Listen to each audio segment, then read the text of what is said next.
So anyway, this is kind of an update on my talk from 5 weeks ago. Okay, let's see if I can get this thing to move ahead. There we go. All right.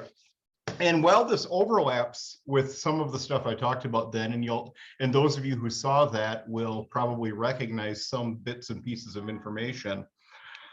There's a lot of updating that's happened in the last few weeks, both obviously about what's happened, but also how I think about it and what I've learned about what's been going on. Some of these recent developments I mentioned later on in it, there are things that I've literally added to, I was reading about while I was waiting for people to log in. So there's a little bit of on the fly going even up to the last minute that I'm going to interject where relevant if I can bring it in here. But anyway, I do still think the same basic questions of what I want to review kind of why I think the war happened, because I think that has important implications for how things have developed since then and where it's likely to go, as well as kind of bringing out things have rapidly changed in about the last 7-8 days. And so that's important for also thinking about how things are developing, because we've in a sense moved from phase 1 in this conflict to phase 2. And it's hard, it's not, of course, phase 2 since we're right at the beginning. It's kind of like 1 week into the war when I was giving the presentation the first time, where there's so much we didn't know. Well, there's a lot we don't know now. But anyway, so just reviewing, I'm putting the focus for why invading Ukraine a lot more on Vladimir Putin as an individual, because ultimately it was his decision. And I think to understand that, there are 3 relevant factors: Russian nationalism, his particular authoritarianism, and I think this is personal. There's ample evidence that this is more than just a strategic decision, that there's actually, in a sense, a personal antipathy towards the Ukrainians on his part coming out here. And to some extent, all these developed while he was in power. If you look back at Vladimir Putin when he was first elected back at the end of the 90s, and things like his cabinet, it was much more diverse, albeit he was much more amenable to democracy, free press. He was not this overt nationalist that we've seen in the last few years. So in some respects, he's changed, and that helps understand what's going on here. Now, so first looking at the nationalism, I want to talk to you about a guy named Alexander Dugin, who's been called Putin's brain since about 2014. And he's an important figure for understanding Putin's embrace of Russian nationalism. As I noted here, he's the intellectual leader of Russia's ultra-right-wing movement, or was that by about the 1990s. And he argues that Russia was a spiritually powerful, Orthodox Christian in this case, civilization that was on the path to uniting Eurasia under its rule, until its destiny was thwarted by the money-grubbing individualism of the United States and Great Britain. So he's got a very particular version of Russian history in mind, going back to about a century ago, or even slightly before that. He's very pro-Russian, very anti-American in particular. And he noted this notable work of his includes The Foundation of Geopolitics, The Geopolitical Future of Russia, published in 1997, in which he lays out a plan for fomenting racial, sectarian, and political divisions in the West to weaken it and ultimately bring down NATO. So using subversion and fomenting divisions, much like, in fact, we've seen the Russian government do in the last few years. So in a sense, Putin's administration has been actively following Dugin's plan that he laid out about 20 years before.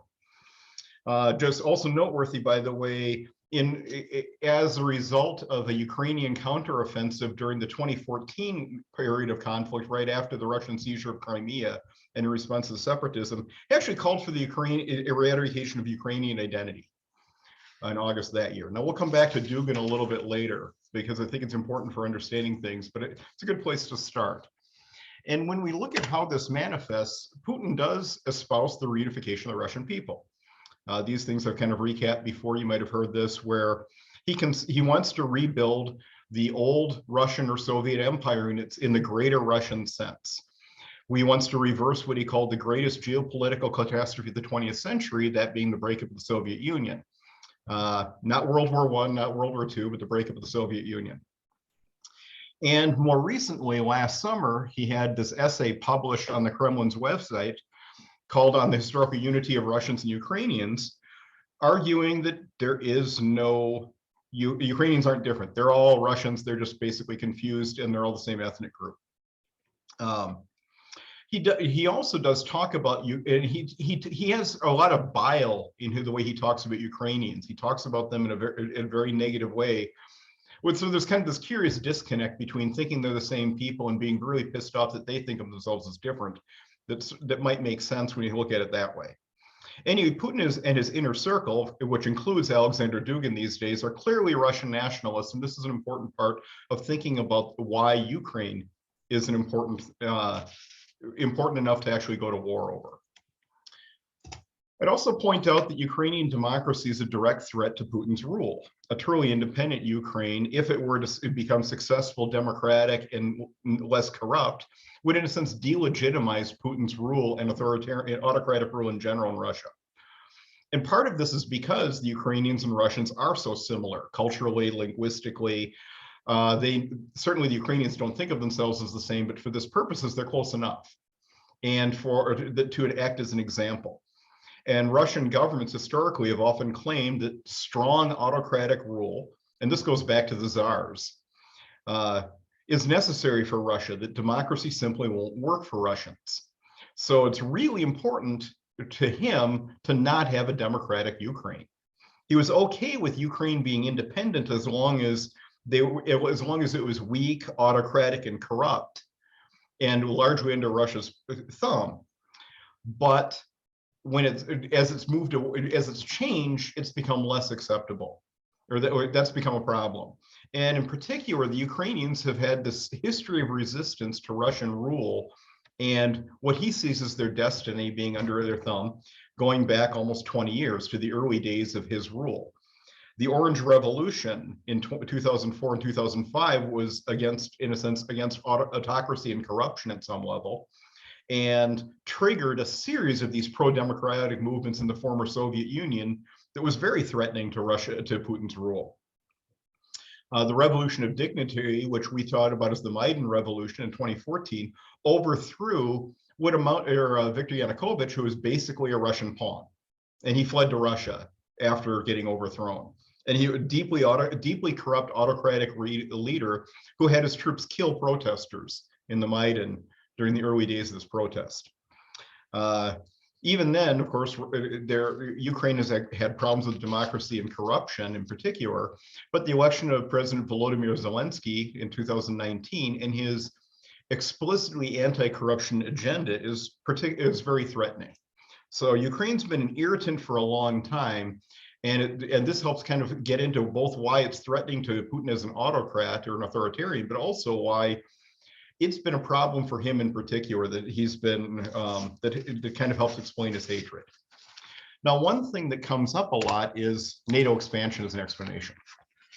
Various entities from fellow political scientist, Professor John Mearsheimer at the University of Chicago, to the Socialist Workers' Party, to Vladimir Putin, all blaming this on NATO expansion. And NATO has expanded since the end of the Cold War to incorporate 5 former Warsaw Pact members and 3 former Soviet republics. And both Russia, Ukraine, and Georgia were promised membership. And of course, as a note, Ukraine added the aspiration to join NATO to its constitution a couple of years ago.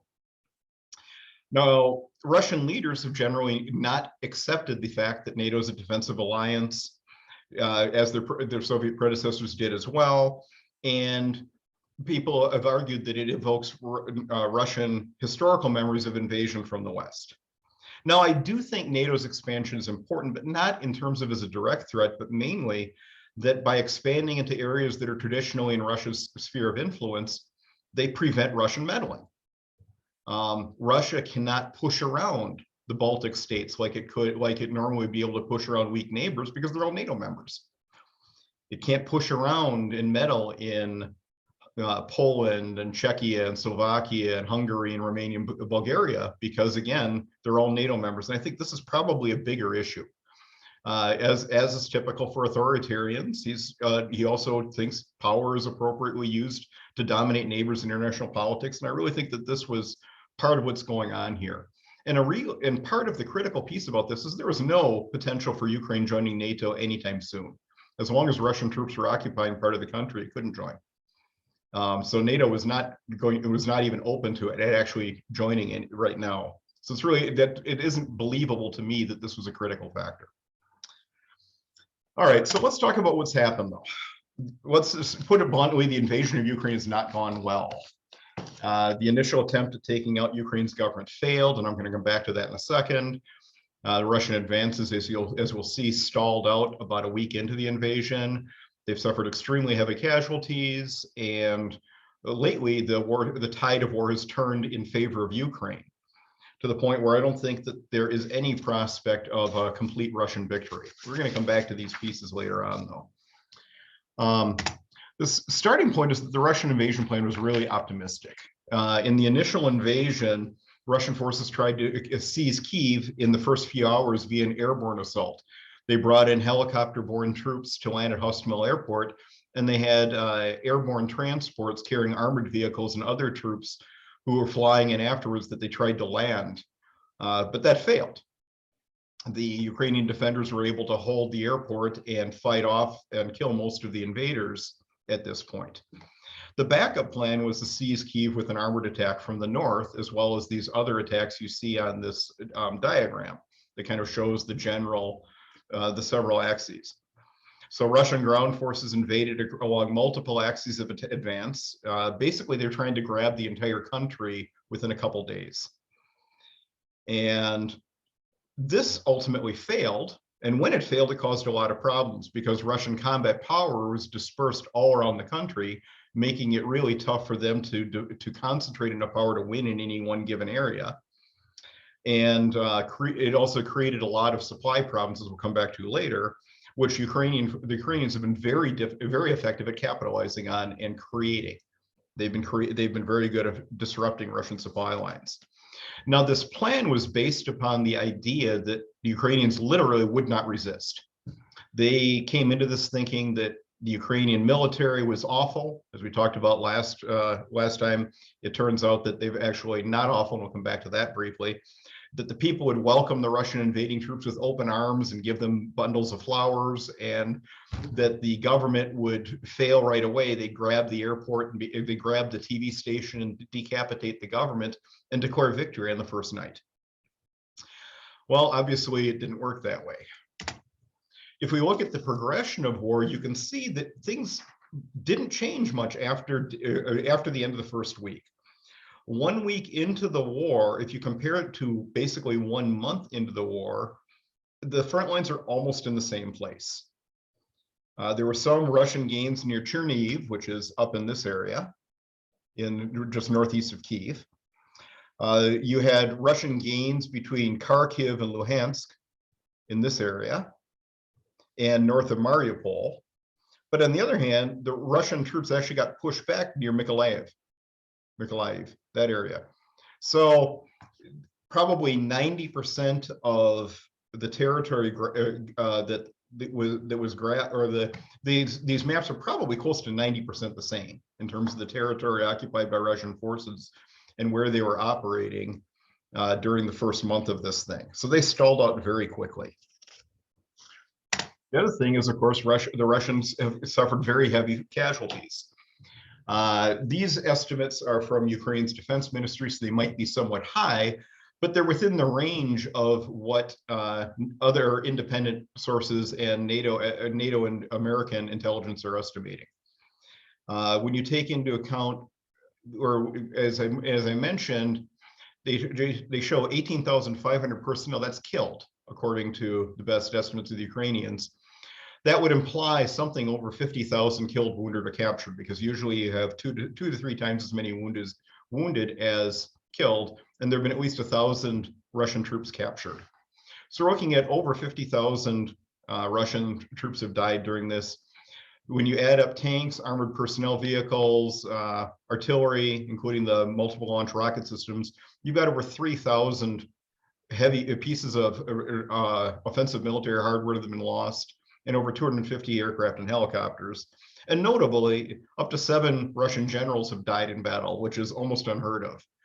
we haven't seen general officers dying in battle at that rate probably since World War I or before. And that does speak a little bit to the Russian military. And by the way, just for comparison, the best estimate of Ukrainian losses are about 10% these. So Russian losses have been somewhere it could be up to 10 times what the Ukrainians have lost. The Ukrainian losses might be underestimated, your Russian losses may be overestimated, but we're talking about a pretty bad casualty ratio here. The other thing, of course, is that Russian forces have had major supply problems. We've had a lot of Russian vehicles, hundreds of them, abandoned after running out of gas. We've got Russian troops looting shops and homes and begging for food in the early parts of the war. They seem to be running low on ballistic missiles based on the relatively low rate of use of them. And even though they've got massive stockpiles of military equipment officially in their inventory, this isn't appearing on the battlefield. They're not actually able to bring all of these stockpiles up. Most of the troops that invaded Ukraine have not been substantially reinforced, and we haven't seen new reserves popping up. Other thing that's interesting is that their most advanced equipment is largely missing from this conflict. The Russian Air Force is largely most of the Russian Air Force has never appeared. Officially, the Russian military has about 1,500 fighter attack aircraft. Only about 300 have been deployed in the area. So there's been and they haven't really been flying at a very high rate. Their latest aircraft, like this Sukhoi 57 stealth fighter, have been completely absent. So of their latest weapons, these hypersonic missiles that the Russians Vladimir Putin started bragging about a few years ago, as far as I can tell, only 2 have ever been launched, and they were older models, not the very latest stuff. And their newest tanks, like the T-14 Armata shown here, have also not been deployed to Ukraine at all. So what's going on here? Well, first of all, we do have a qualitative difference. Basically, we found out the Russian military is not as good and the Ukrainian military is much better than anyone thought before the war. We just simply have not nobody expected it to be quite as mismatched as this is. Second, Vladimir Putin seems to be caught in what Brian Klaas, political scientist at University College London, calls the dictator trap. I'm going to go into that in a fair amount of detail. And finally, there's a lot of corruption, and I think this has really contributed to a lot of their problems. So first, let's just look at a qualitative side-by-side. Both rely heavily on conscription for their militaries. So young men are obligated to serve for a year or so after turning 18.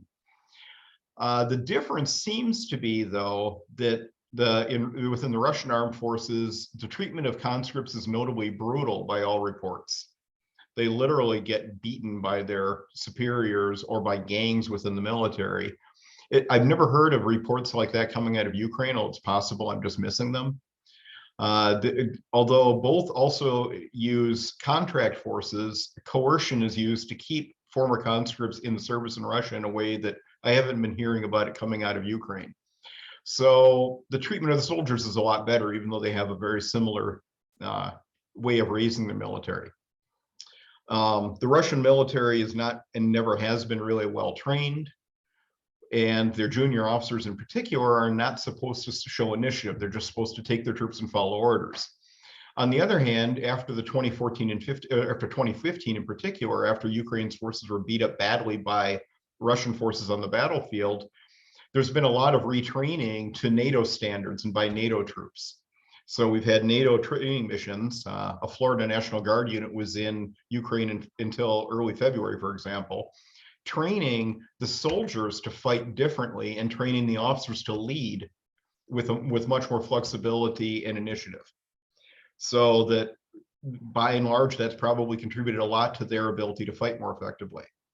Another major difference, of course, is that few Russian troops have combat experience, whereas thanks to the ongoing war against the separatists in the Donbass that Ukraine's had to suffer with, almost all of their troops have combat experience.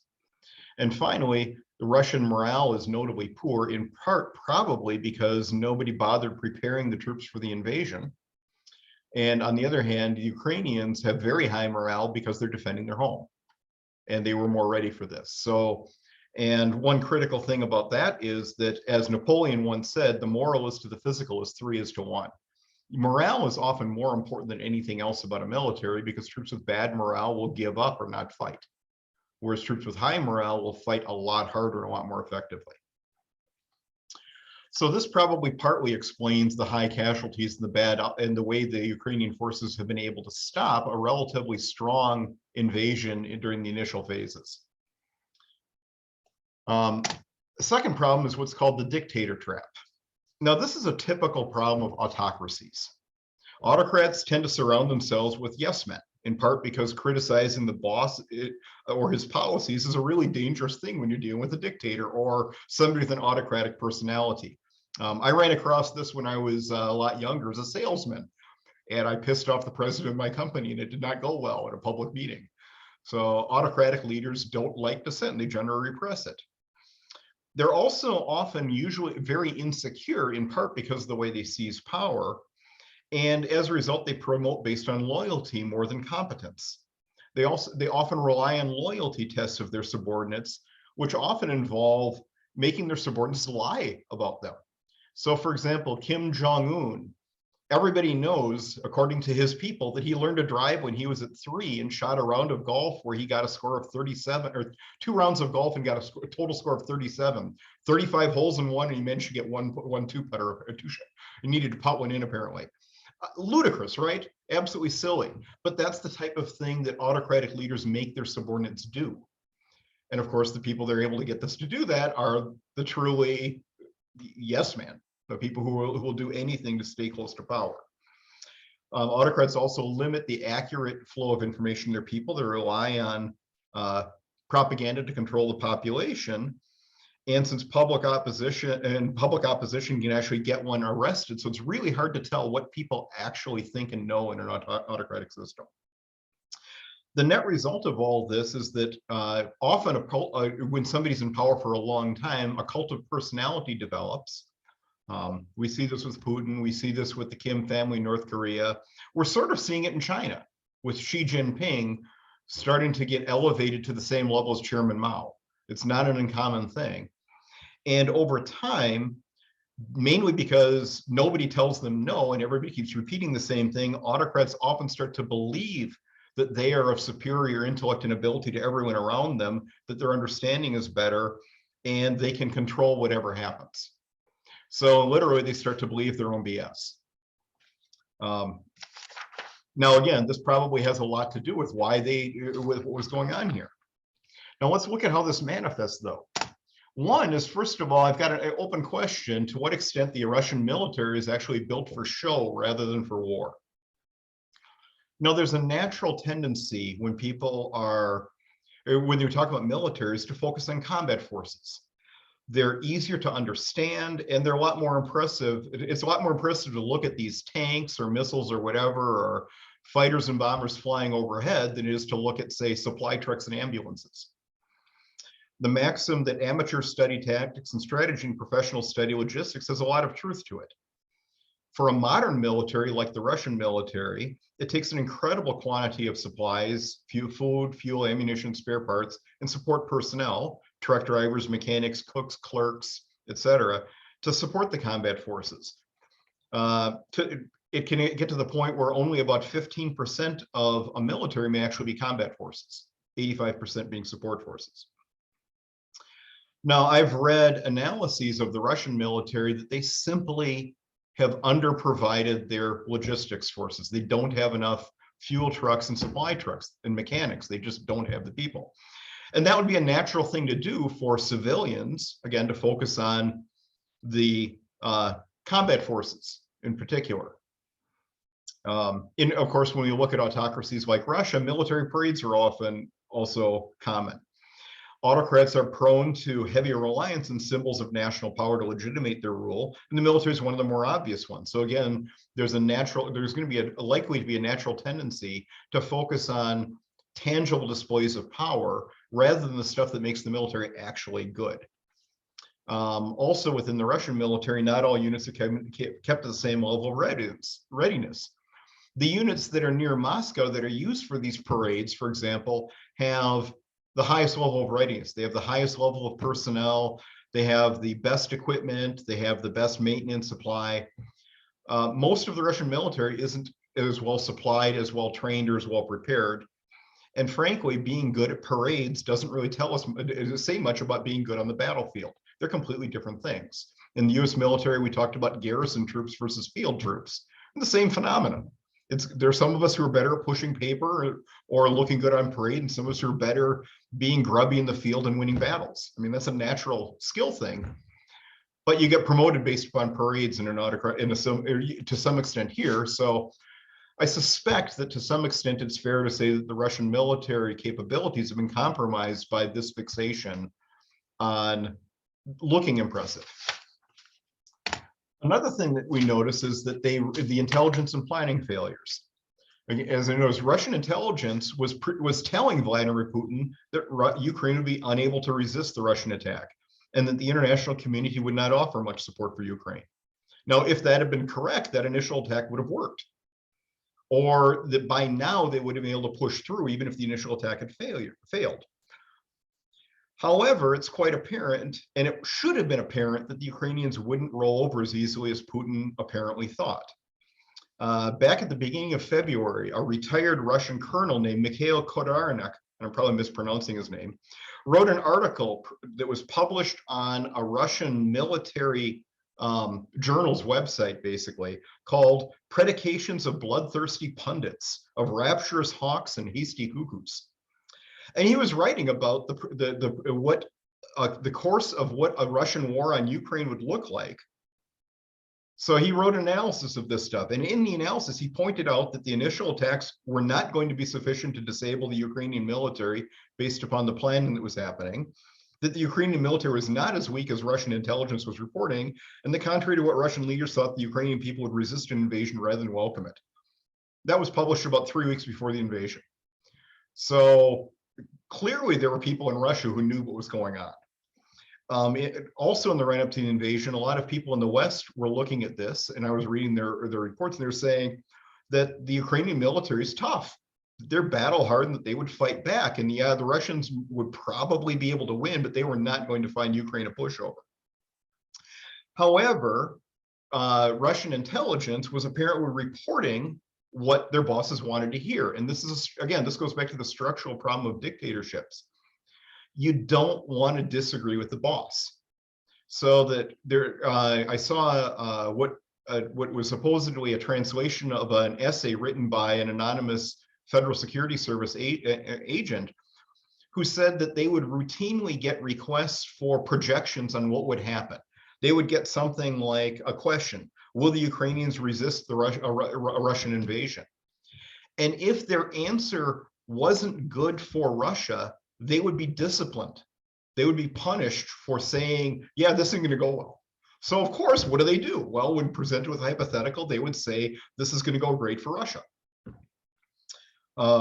Similarly, Russian military leaders aren't going to push back on a plan supported by Putin, even if they think it's risky or bad, because keep in mind, the military is led by officers who are promoted as much or more for their political loyalty as anything else.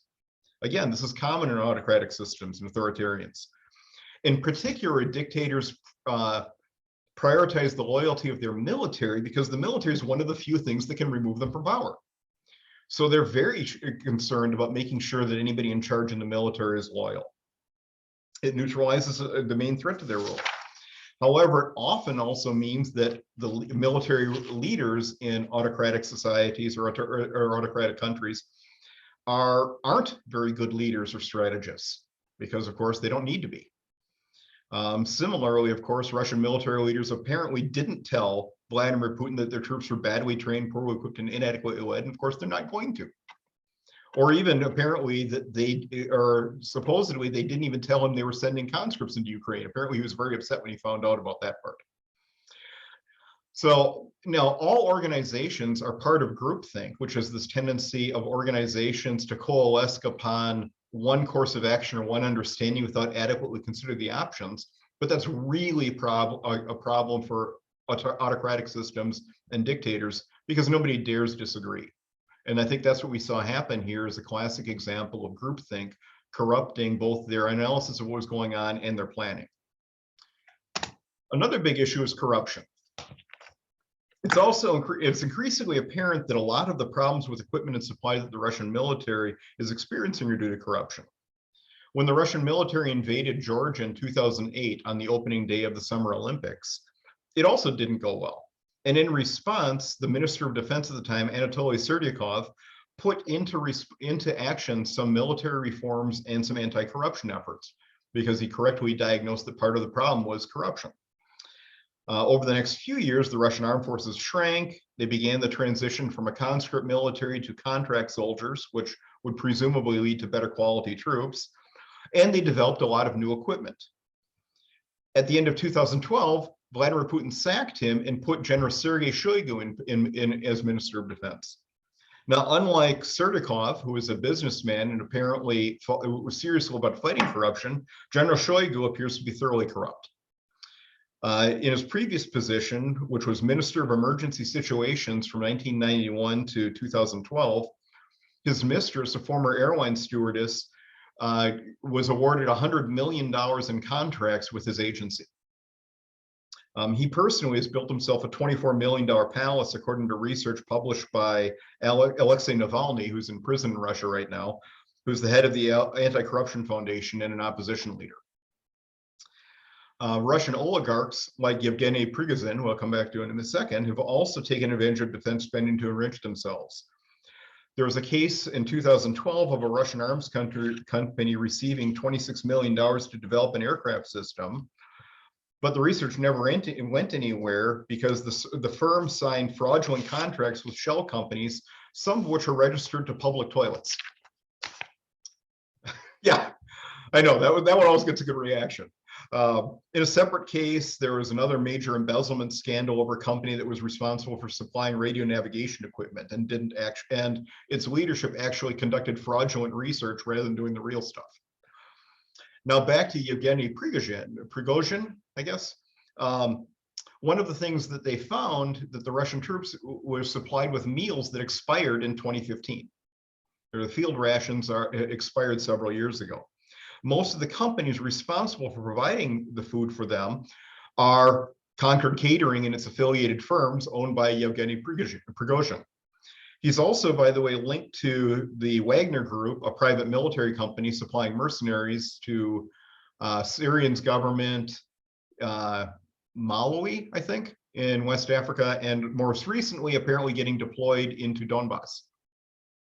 And the Internet Research Agency, which was one of the main organizations publishing disinformation in the 2016 US election.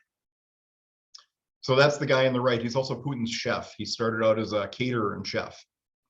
He looks like a really nice guy, huh? Anyway, now the corruption is so big that, or so pervasive, that the large stockpiles of weapons that are on paper part of the Russian military stockpiles may well not be usable.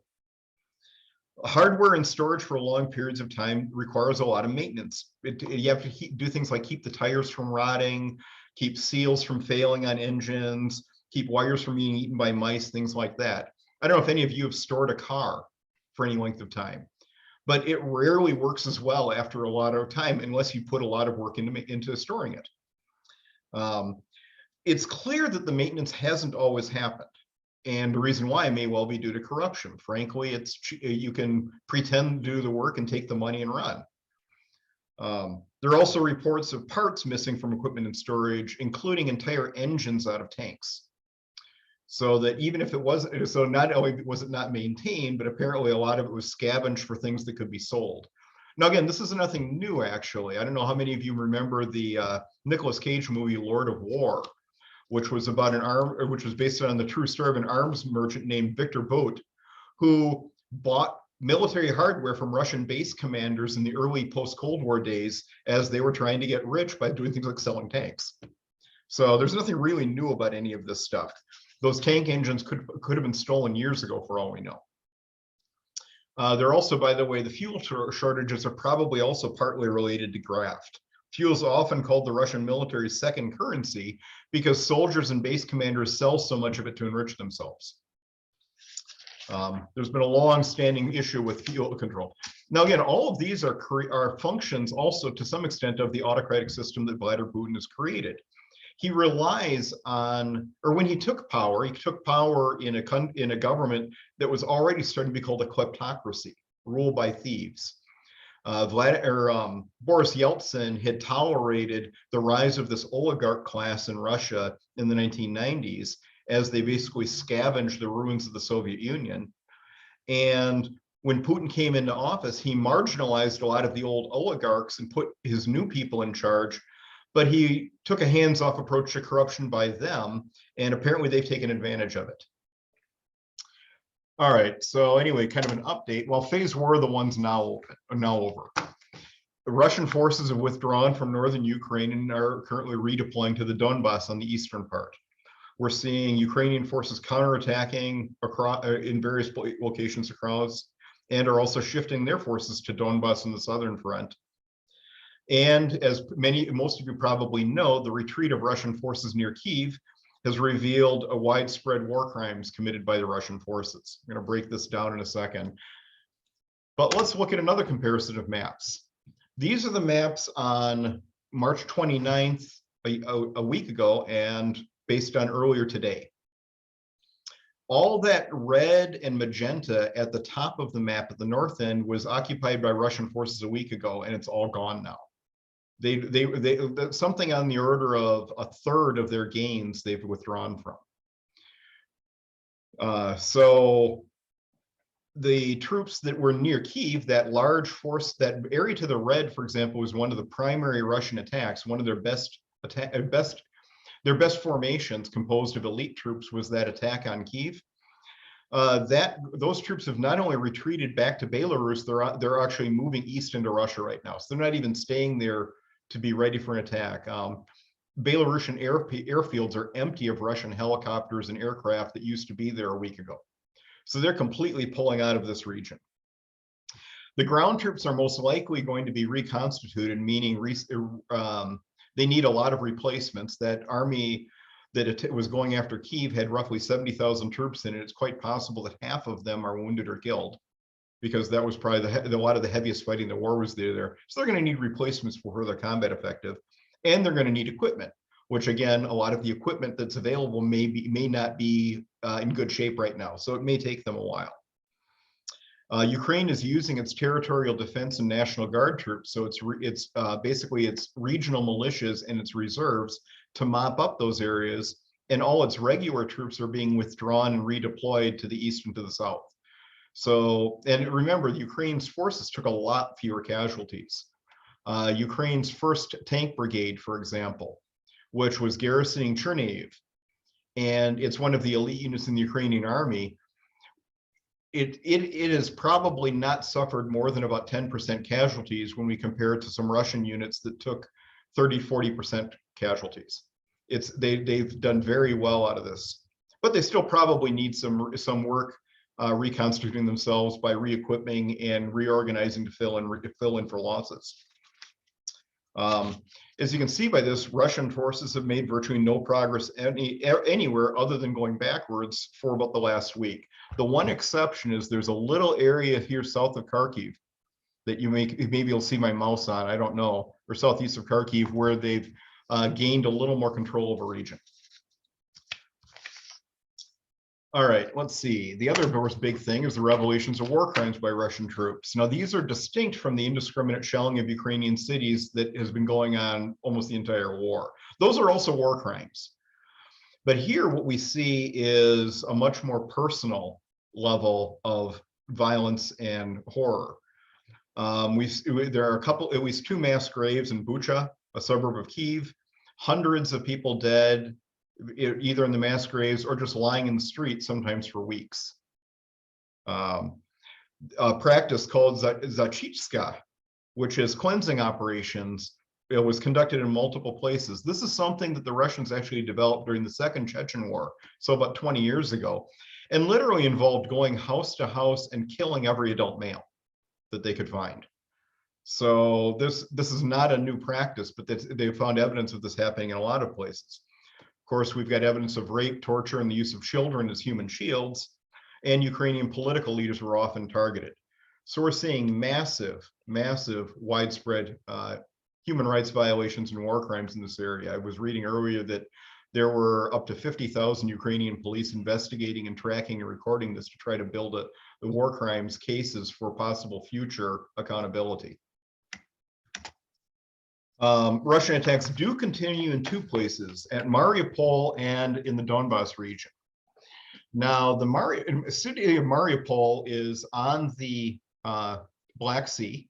It's in southern Ukraine. It's in that, actually, let's just go back a couple of these. Mariupol is down here. So it's in this area, and it was actually surrounded on the 1st of March. And heavy fighting has been going on since then as Russia keeps trying to finish conquering that town so they can control the road, they can control the road net, the main road line going all the way from Russia to Crimea to build what they call a land bridge.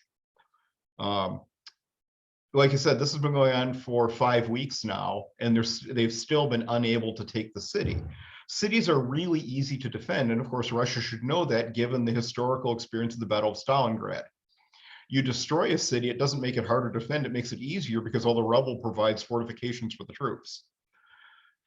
So, of course, the war crimes being committed by Russian forces elsewhere, and probably in Mariupol, probably help us explain why the defenders have been fighting so hard and are unlikely to give up unless they're forced to give up. Now, again, we've got 5 weeks now with no electricity, no other utilities, no water, no food resupply, yet somehow they're still holding out there. Russian forces are also seeking to surround the Ukrainian front lines in the Donbas region. That was the area where the Ukrainian military has dug in facing the separatists since 2015. If you look back at this map, that little bulge here is Izium. That's what's going on there, and that's the latest. That's where the Russians have been making a push to try to push south. They're trying to push south towards Mariupol, which is down here, or north from Mariupol if they can take it, and try to surround the Ukrainian forces there to take the Donbas and cut off what is possibly 40% of the regular forces of the Ukrainian military. Now, that's where they're probably sending the forces they're redeploying out of Belarus, but that's not going to happen anytime soon. It's going to take them a while just to move the troops there. The military units don't move quickly. It can take weeks or months to move 20,000 people several hundred miles like that, and all their vehicles, much less 50,000 or more that they're trying to do. And of course, they've got to reconstitute them first, which is going to take a while to train and integrate the new people and get the new equipment. So we're not likely to see major changes, at least created by Russian efforts, in the near future. I wouldn't be surprised. I don't expect to see any major Russian offensives for weeks, although they're going to keep grinding away at Mariupol, unfortunately. Now, at the same time, Putin shows no sign of backing down. RIA Novosti, which is a state-owned media outlet, published an article on April 3rd, so 2 days ago, titled, "What Should Russia Do with Ukraine?" Now, just to put things in context, RIA Novosti is the same organization that accidentally published a declaration of victory 2 days into the invasion. So they had a press release already ready to declare that their triumph over the evil Ukrainians, and they published it by accident. So they are very thoroughly connected to the Kremlin. In fact, there is no independent media operating in Russia these days. Main points in the article include the idea that nearly every Ukrainian is a Nazi. The common people they call them passive Nazis, and they should be killed in large numbers. Ukrainian culture is a Nazi culture, and as such should be eliminated. Ukraine has to be destroyed and incorporated into Russia, and those civilians who support the current Ukrainian government in particular need to be liquidated. In other words, it's a recipe for genocide. And this is basically what Alexander Dugin said should happen, going back to him. So we're clearly seeing the ideas motivating Vladimir Putin still manifesting here. And as a result, as I said, there's no sign of him actually backing down on this. Now, I do think it's fair to say that Russia can't win this war. That's a picture of Mariupol from a few days ago, by the way, just to give you an idea of the destruction there. To put it bluntly, Russia lacks the ground troops needed to defeat Ukraine. They just simply don't have the troops. Roughly 75% of their available combat troops were deployed to Ukraine already. And with the casualty rates, a large number of their units have been at least temporarily rendered combat ineffective in these last few weeks. Before this happened, Russia only had about 50,000 trained infantry to begin with. Even though they had about 1 million people in active duty, due to the Air Force, the missile troops, the Navy, and all the armored vehicles and all the support personnel, there really aren't that many infantry in a modern military, and you need a lot of them for this type of war. So they literally just don't have the troops. There are already reports of them putting less untrained troops or basically arming rear area troops and sending them into combat to make up the shortfall in numbers. And that doesn't go very well. They also, though they have a large number of reserves, those reserves aren't going to be very useful anytime soon, even if they start calling them up, which they haven't done yet. Reserves in Russia are simply conscripts that are done serving. But unlike, say, the American National Guard or reserves, they don't get any ongoing training. American National Guard and reserve train at least 40 days a year. Russian reserves don't get any training. So they are not going to be combat effective without taking months to get back up to speed, even if they get, and again, they haven't been called up yet. Russia actually has limited supplies of available manpower. And I should have put this up there, but they're experiencing a demographic collapse right now. The birth rate in Russia proper has been down below 2.1, which is the replacement rate for approximate replacement rate for human societies for decades now. It's down to about 1.2 or 1.3 right now. And if you look at their age distribution, it's this kind of inverted thing where at the youngest people, there are very few children. It bulges out until you get to middle-aged people like me, and then it tapers off as, of course, people start to get older and pass away, which means you don't have a huge cohort of young people available to conscript or induct into the military. There are reserves of people that could be available. They have tens of thousands of paramilitary forces of various sorts available, but these people aren't ready to fight on the battlefield in this type of war. So they would suffer very high casualties if they were used, and they're needed to some extent for internal policing. Because again, you're dealing with an autocracy where you have to repress dissent and maintain control. Mercenaries like the Wagner group, which I mentioned earlier, there just simply aren't enough of them to matter. They're talking about 1,000 Wagner group personnel being deployed into Mariupol to help out. It might be enough to matter a little bit there, but it's not enough to change the larger war. And although they've talked about trying to bring in Syrian mercenaries, there's been no sign of them happening. Vladimir Putin also ordered Alexander Lukashenko, the president of Belarus, to send Belarusian troops into it. So far, all he's done is basically said, yes, boss, I'll do it, and moved his troops around within Belarus. So, and even if they did come in, they probably would even be worse than the Russian troops. So it's probably not going to be much of a help. To some extent, interestingly, Putin is constrained by Russian law. In the beginning, he called this a special military operation. I don't know how many of you caught that. He didn't declare war. This was a special military operation. But the thing is, to declare full mobilization requires a declaration of war under Russian law. Now, you would think as a dictator, he might not worry about things, little legal things like this. He might not worry about the fact that he legally can't send conscripts to fight in Ukraine. However, here's where he gets stuck by his own trap. He's been having state media promote this idea that this war is going beautifully, that the Ukrainians are welcoming the invaders with open arms, that there haven't been many casualties. If he declares war and calls a general mobilization, he basically tells everyone he's been lying for the last 5 to 6 weeks. And that might be enough to turn the people against him. Or that would certainly be enough to cause a lot of domestic discontent. If you recall, there were protests against the war as it was. So kind of looking at things, Mariupol is likely to fall eventually. It's hard to believe that those people who are cut off, isolated, don't have resupplies. It's hard to believe they won't eventually get defeated, but there's no way of knowing how long they could last. Again, it's impressive how long surrounded forces can fight like this. So it could be weeks or even months. He's very unlikely, the Russian forces are very unlikely to succeed in their attempt to circle the Donbass. And part of that is because the Ukrainian forces leaving the Kyiv area are going to get there a lot faster than any Russian reinforcements are. Remember, their troops are in a lot better shape, and they're also traveling on rail lines inside their own country. So we may well be seeing Ukrainian forces from the Kyiv area going into battle within a week against those Russian incursions. I'd be shocked if we saw Russian troops from the same area reaching that battle in a month. So that's going to be, it makes it very unlikely they'll actually succeed in that particular effort.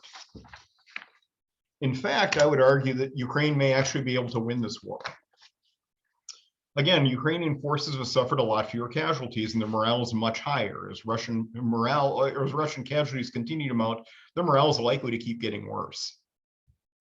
And right now, Ukraine actually has more ground troops available because, I mean, their regular army is actually fairly close in size to the Russian ground forces. They don't have much of a Navy or Air Force.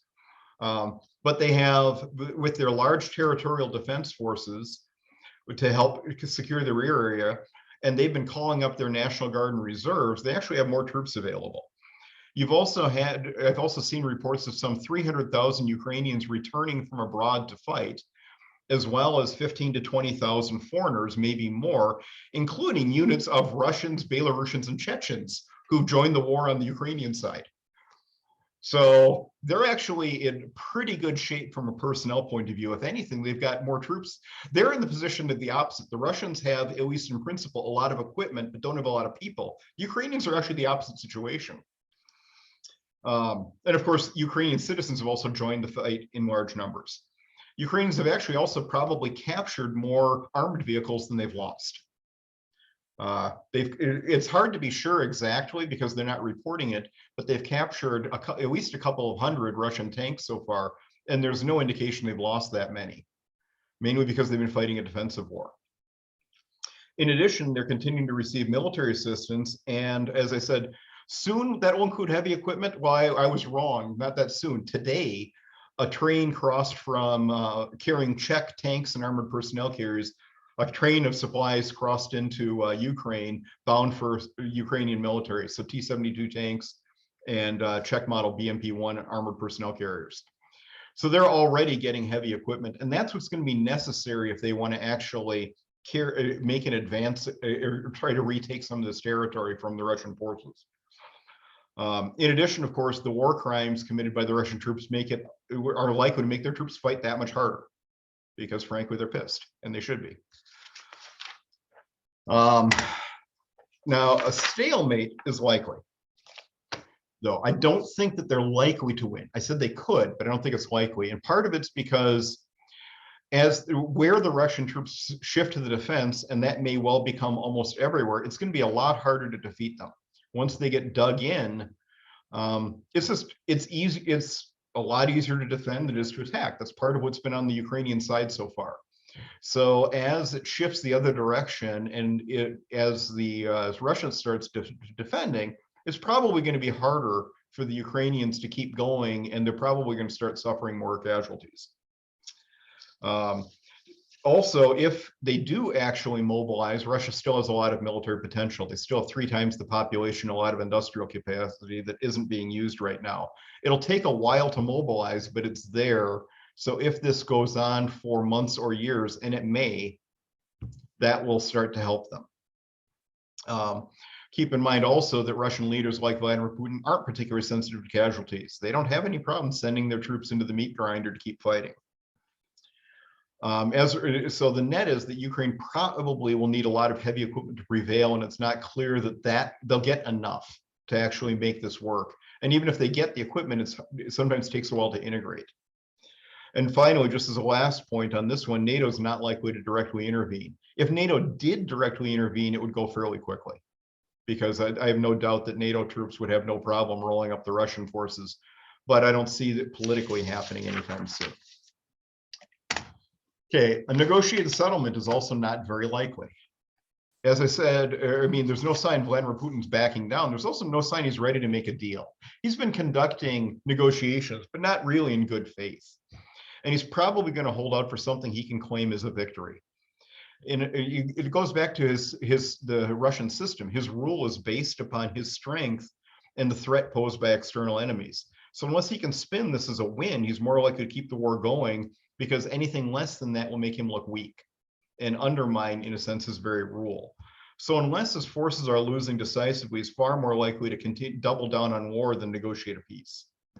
Unless, of course, he somehow manages to turn things around, which I don't think is going to happen. The declaration that all initial objectives have been achieved, which happened before on the 29th of March and led to the shift in forces, does suggest he's reassessed what's possible and realizes he's not going to take all of Ukraine anytime soon. But given that RIA Novosti article that got published a couple days ago, I don't see any sign of Russia being willing to negotiate an outcome that isn't pretty unambiguously their win. On the Ukrainian side, the willingness of Zelensky to take Ukrainian membership in NATO off the table would in principle make a deal possible. But as I said, I don't think that's actually a major factor. And as part of that, he's going to require very important or very significant security guarantees to protect Ukraine in the future. And it's hard to imagine how that would work, because, for example, the Russians wouldn't Putin wouldn't tolerate NATO troops being stationed in Ukraine to help protect it. Furthermore, Vladimir Zelensky has publicly refused to accept any deal that violates Ukraine's territorial integrity, which, of course, given the fact that territorial claims, including Crimea, are part of what Russia is going to demand, makes the deal very hard to reach. And he's also stated that any treaty will need to be approved by a referendum in Ukraine. Now, that limits any concessions he can make, especially under this environment where these Russian war crimes are committed, because I can't see the Ukrainian people being willing to accept a peace treaty that involves giving up territory and not getting justice for war crimes and not getting reparations for all the damage being done. Last couple points. Vladimir Putin is likely to remain in power. This is from a rally he held a week or two ago.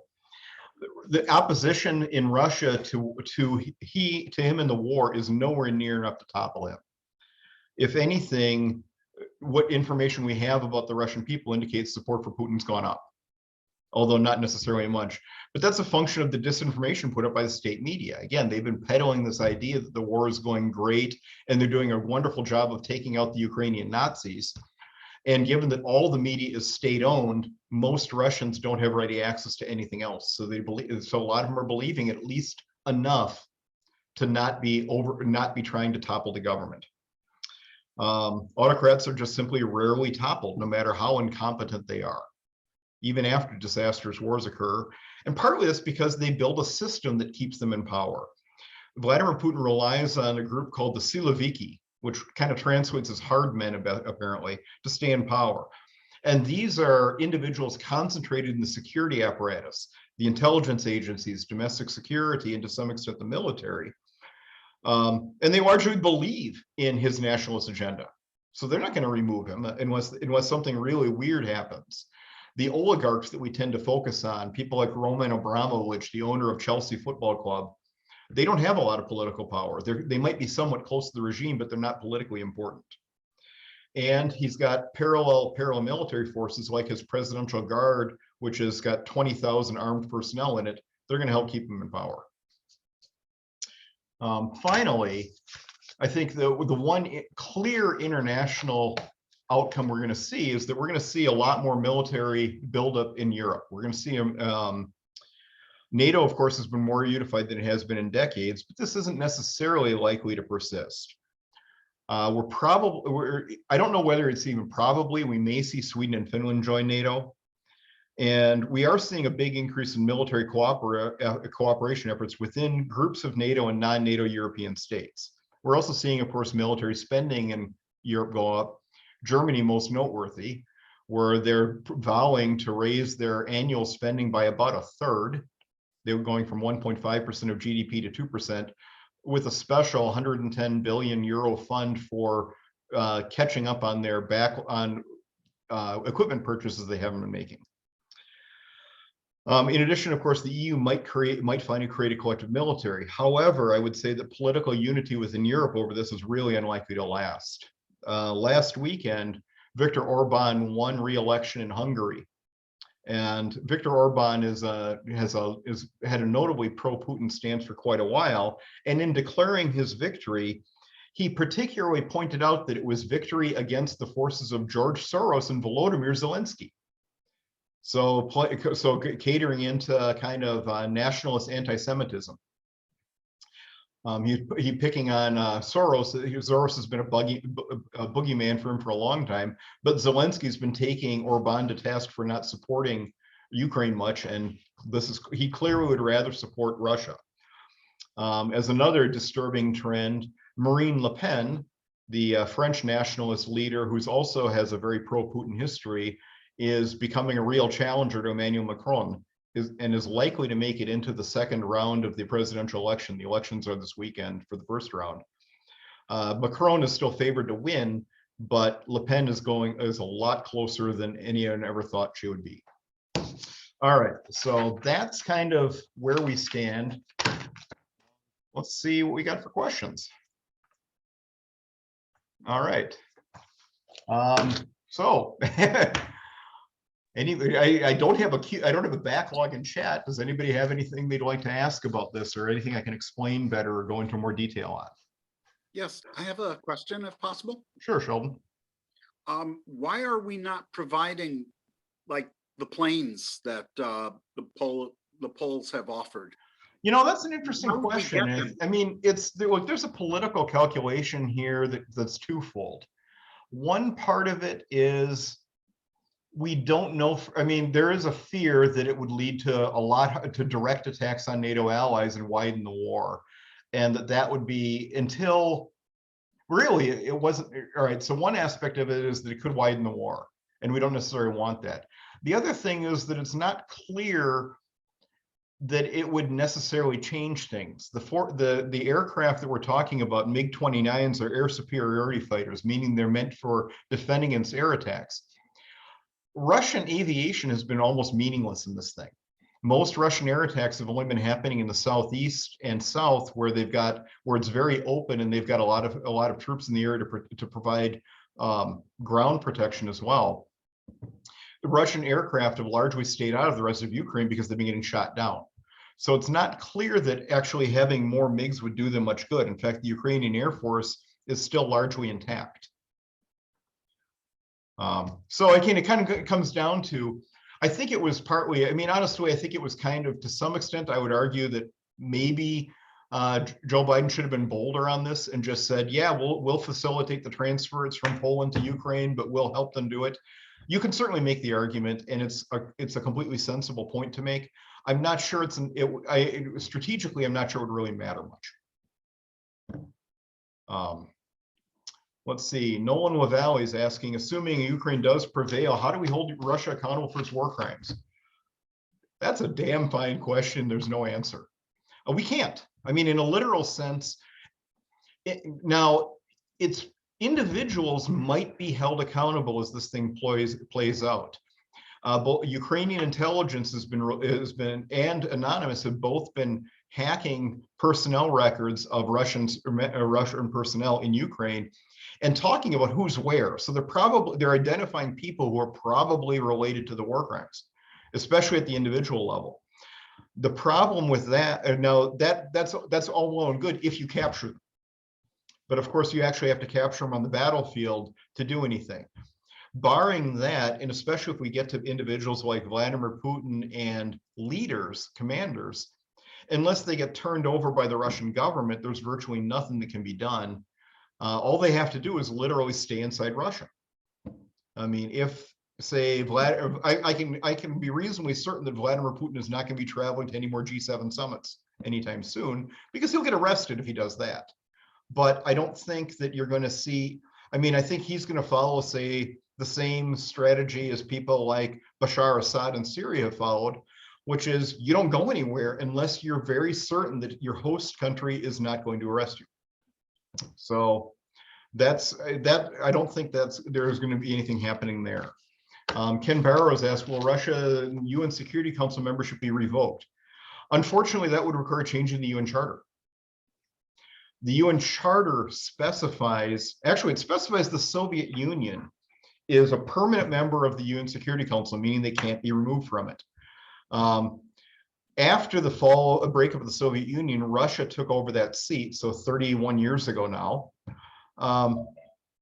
And since legally no one's argued that Russia doesn't deserve that seat at this point, barring a change to the UN Charter, there's no actual way to do that.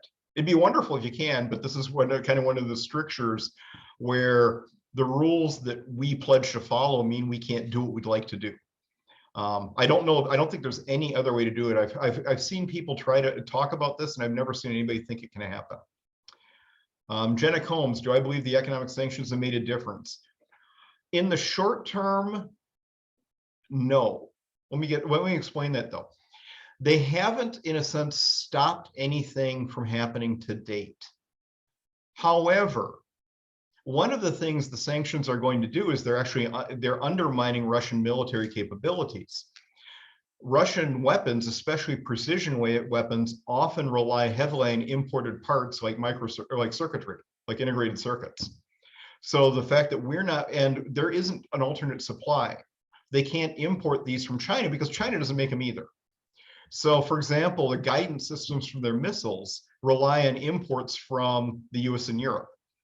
And so in the long term, as time goes on, they're not going to be able to replace these weapons with anything like what they have right now. And as things break, they're not going to be able to repair them. So in a military point of view, to some extent, there might be some marginal impact on this stuff. It also might affect, for example, relatively late model Russian aircraft, which probably use things like imported engines and imported flight control systems.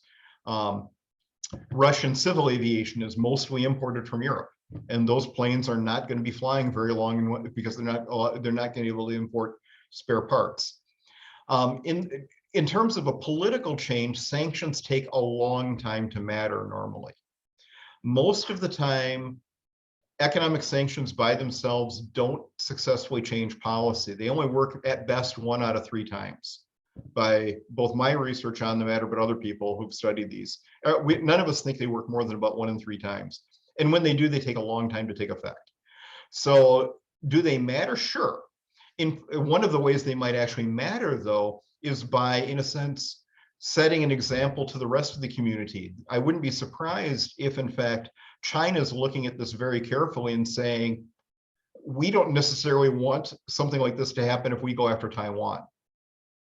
Because they're probably thinking that their military might have some of the same weaknesses as the Russian military does, and the international reaction has been so harsh that they do have to reckon for that cost. So there might be some difference there. As for the other part of our agenda's question, is there anything else that we can do? We keep amping up the pressure on Russian leaders and individuals and providing more and more weapons. Maybe we could send them faster, but we're already, given the fact that we're already training Ukrainians to operate the weapons, we're sending them new things, including loitering drones, the Switchblade drones that we're sending. It's not clear what more could be done in the short term. Almost everything will take a long time to have an impact. Ken asks, how long can Putin hide the truth from the Russian people? Well, the thing is, CNN's not available in Russia these days. It's blocked. They've cut off a lot of this foreign access. And you're right that some people are getting external sources, but the vast majority of Russia's people don't have virtual private networks to access the internet to get around blockages in Russia. They don't have access to the information. They're only getting one side of the story. And the sad reality is that when we only have one source of information and we're getting lied to all the time, we tend to believe it. So it's pretty likely that he can hold on. I mean, the Russian people will largely, as long as he keeps this up, he could probably keep them believing it for a long time. The Russian blocks on information aren't quite as tight as what we see in either China or North Korea, but we can see some of the same things happening there. And frankly, when you ask people, well, we don't have a way to poll North Koreans, but all indications are that they believe a lot of what their own government's propaganda is because it's the only information they've got. And China is very similar. There's a lot of indications that within China, people are believing stuff that just simply isn't true because that's what the government tells them. So his support eroding over time, it might. The casualties are probably going to start to matter at some point because as mothers and fathers' sons die or come home crippled, that's hard to hide that. And when you've got nearly 20,000 dead or prisoners, that's going to start to come out. But the question is how much people are going to believe it, and whether it's going to. It takes, again, it's going to take a while. Fred asked me, I don't believe I heard you say how it ends. How does it end? Honestly, how I think it's most likely going to end is we're probably going to be looking at a years-long war. It's probably going to be a stalemate. They can't settle through peace. And we're literally going to be looking at something like a North and South Korea-like divide between areas controlled by Russia and its puppets and the Ukrainians. If the exception to that will be determined in the next couple of months. If Russia's forces collapse, I think it's most likely to happen sooner rather than later. And if it happens, then it might be possible for Ukrainian victory. But honestly, I think the most likely thing is going to happen is a military stalemate and something like a ceasefire, like the armistice that divides the Korean Peninsula, which, by the way, for those of you who aren't aware, the Korean War never ended. There was no peace treaty. There's a ceasefire. But we are now the Korean War has been at ceasefire for almost 70 years. And it still is technically going on. Let's see. Nolan asked, is there any way the West can intervene without provoking? Sure, we have been. I mean, we've been intervening a lot by providing weapons and training. And it's not clear, remember, it's not clear that more troops would help unless we wanted to go into direct combat. If we wanted to send in a couple of American armored divisions or mechanized divisions with air support, we could remove the Russians very quickly. But that would definitely guarantee a direct confrontation. And it's unpredictable how Putin would respond to that. He has said that he will not use nuclear weapons unless Russia is threatened directly. Maybe he's telling the truth. In which case, maybe we'd have a free hand to do that. And there might be some conventional attacks and sabotage in Europe, but we could get away with it. Now, our allies, though, will have to be consulted. And I don't think because any attack would have to, unless we wanted to say, well, even if we wanted to say we wanted to intervene with Marines, right? We could sail, we could get all the Marines gathered together into one place. They're all scattered around the world right now. But we could put our Marine divisions all in one place. We could carry about one division worth of troops, but it might be enough. It would take a couple months to get them all together, and then we could potentially sail into the Black Sea, except for it would require Turkish permission to do so, because under the treaty that governs Turkey's control of the Straits of Marmara, they can block military forces from going through. Any other way of getting US troops into there would require our European allies to say, yes, you can carry out a military operation from our soil. Most of them aren't going to be willing to do that because they don't want to risk the direct retaliation. The Poles might be able, honestly, I think the Poles might be willing to fight this war. So it's not impossible. Most of them aren't going to be wanting to fight that war. Let's see, Danny, the President of Lithuania mentioned that NATO forces should be activated, deployed.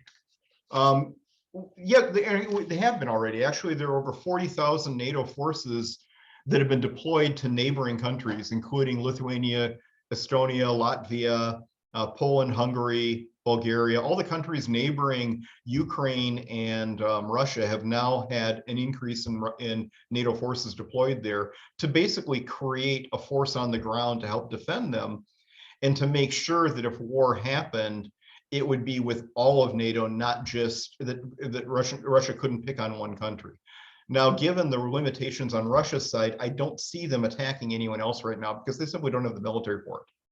They're completely bogged down right now. Why isn't what at 100% capacity? Sorry, I don't understand. Yeah, I'm referring to, so I saw he was talking, yes, I forget when it was, but he had mentioned that it's important for NATO, he would prefer, or he thinks that NATO forces should be at 100% capacity, meaning deployment. Okay. Yeah. I'm not- Why is it? I I'm think it not, was a little. yeah, I'm not 100% certain with I haven't caught the reference, so unfortunately, I'm not sure what you might be talking about.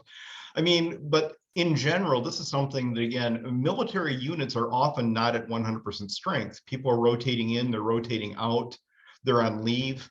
So it could be something as simple as the fact that the troops that are rotated into these areas and helping defend them aren't at full strength due to normal personnel rotations or the normal ebb and flow of troops in and out. And I don't know. I mean, I'm just guessing. But that's what I suspect might be going on, is it's just normal limitations on personnel and equipment. Aircraft break and they don't have a replacement available right away. So they deploy a squadron with fewer than its full strength. It's things like that is what I'm guessing is going on.